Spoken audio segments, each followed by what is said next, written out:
In a remote, desolate town, hidden behind thick fog and forgotten hills, lies an ancient mansion, Bhool Bhulaiya. Once majestic, it is now a decaying ruin, infamous for the whispers of horrors lurking within. For centuries, locals spoke of the house in hushed tones, fearing its dark history. The mansion was cursed, anyone who entered its twisting halls never returned.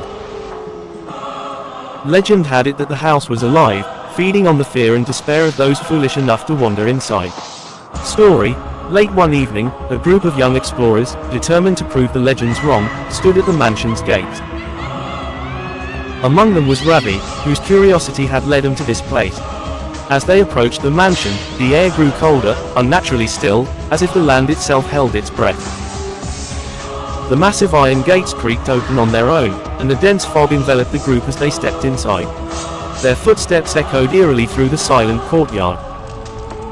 Inside, the mansion was a labyrinth of dark, decaying hallways, where shadows seemed to move on their own. Ravi could feel something watching him, lurking just out of sight. The walls were adorned with old portraits whose eyes followed their every move, as if the souls trapped in the mansion were warning them to leave.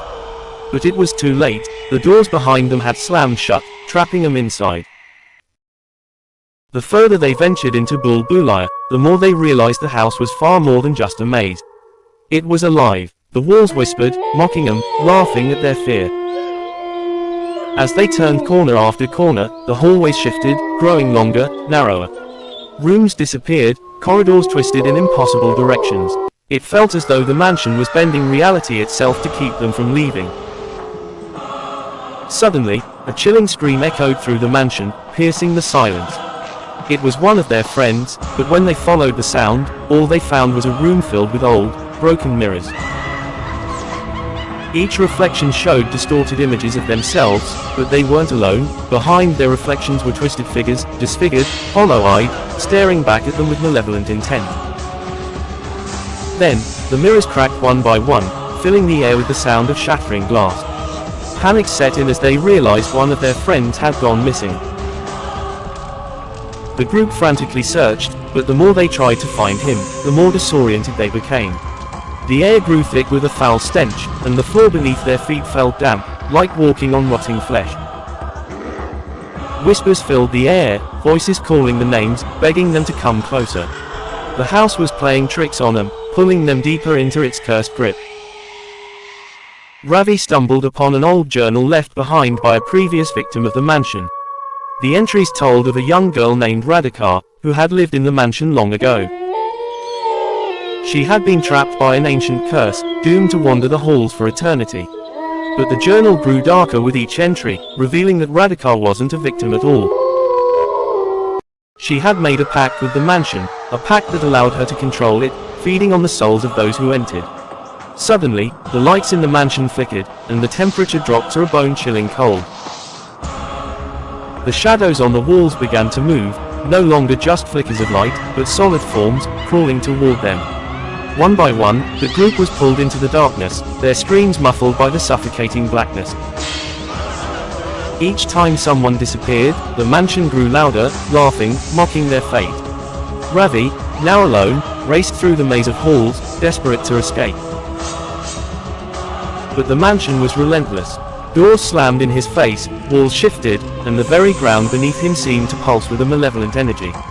Out of the corner of his eye, he saw her, Radhika, her face twisted with malice, standing in the shadows. Her eyes glowed with an unnatural light, and her smile was cold and wicked. In a final, desperate act, Ravi found a hidden passage leading to the heart of the mansion. There, in a small, dark room, lay an ancient, cursed relic, the source of the mansion's power. But before he could destroy it, Radhika appeared behind him, her cold breath chilling his neck. "You can't leave," she whispered. "No one ever does." As Ravi reached out to touch the relic, his vision blurred. The walls of the room began to close in, crushing him as the house consumed his soul. The last thing he heard was Radhika's haunting laughter echoing in the darkness. The mansion remained silent once more, waiting for its next victims. And outside, in the dead of night, the town carried on as if nothing had happened. No one dared speak of Bhool Bhulaiya, for the curse was never ending, and those who entered were never seen again. The atmosphere inside Bhool Bhulaiya grew even more oppressive as the clock struck midnight. Strange noises echoed through the mansion, groaning wood, eerie whispers, and distant footsteps. But no one else was there. It was as if the house itself had become a living entity, watching, waiting. The survivors were haunted by visions, of figures that weren't there, of doors that opened and closed on their own. The deeper they ventured, the more the mansion played with their minds. Rooms that had once seemed familiar now transformed into nightmares. Corridors stretched endlessly, spiraling into oblivion, and the temperature plummeted, leaving frost on the walls.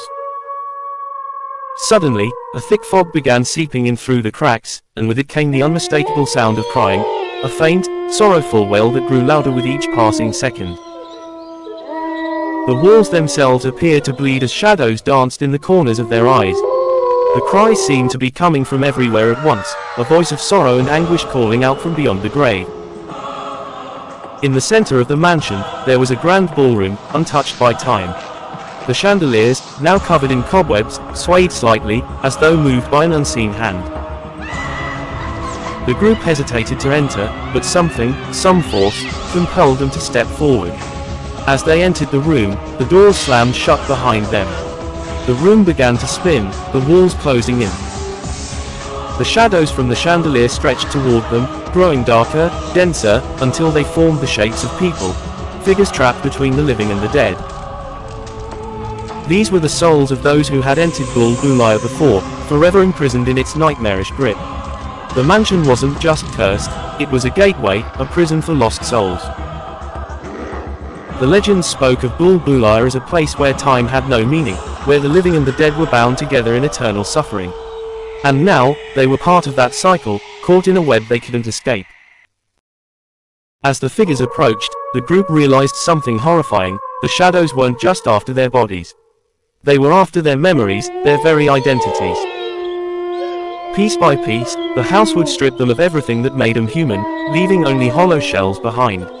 In a final, desperate act, they tried to flee, but the mansion would not let them go. Every door led back to the same room, every hallway twisted back to where they had started. The more they ran, the more they realized there was no escape. The mansion had claimed them, just as it had claimed everyone before. And as the final light flickered out, the mansion stood silent once again, waiting for its next victims. The legend of Bhool Bhulaiya continued to grow, its mystery deepening with every lost soul that dared to enter. As the survivors continued the desperate attempts to escape the mansion, the walls began to close in, shifting and warping as if the very structure of Bhool Bhulaiya was alive and feeding on their fear. The air thickened, suffocating, as each breath became harder to take. Time seemed to warp, minutes stretched into hours, hours into days, but there was no way to tell how long they had been trapped. The mansion's curse deepened, and now it wasn't just the shadows that haunted them. Their own reflections in the ancient, dusty mirrors began to move on their own, mocking their terror. These reflections whispered dark secrets, memories that the survivors had buried long ago, using their own fears against them. The group was being broken, both mentally and physically, piece by piece. Suddenly, the sound of soft, ghostly music filled the air, a melody that seemed to beckon them deeper into the heart of the mansion. Compelled by an unseen force, they followed the music to a hidden door behind a massive, decaying portrait. The door creaked open, revealing a spiral staircase that descended into the earth, leading to a room bathed in an unnatural glow. In the center of the room stood a large, ancient mirror, covered in dust and cobwebs. Inscribed along its edges were strange, archaic symbols. The survivors felt drawn to it, as if the mirror held the key to their escape. But the moment they gazed into its surface, their worst nightmares came to life. The mirror didn't just reflect their images, it showed them the deepest fears, twisting their realities into something far more sinister.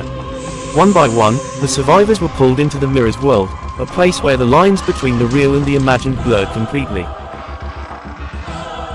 This wasn't just a cursed mansion. Bhool Bhulaiya was a living, breathing nightmare, a labyrinth of terror where every turn led deeper into madness. And now, as they stood before the cursed mirror, they realized that the true terror wasn't the mansion itself, it was the reflection of their own fears, manifested and amplified by the ancient forces that haunted the place. There was no escape from themselves.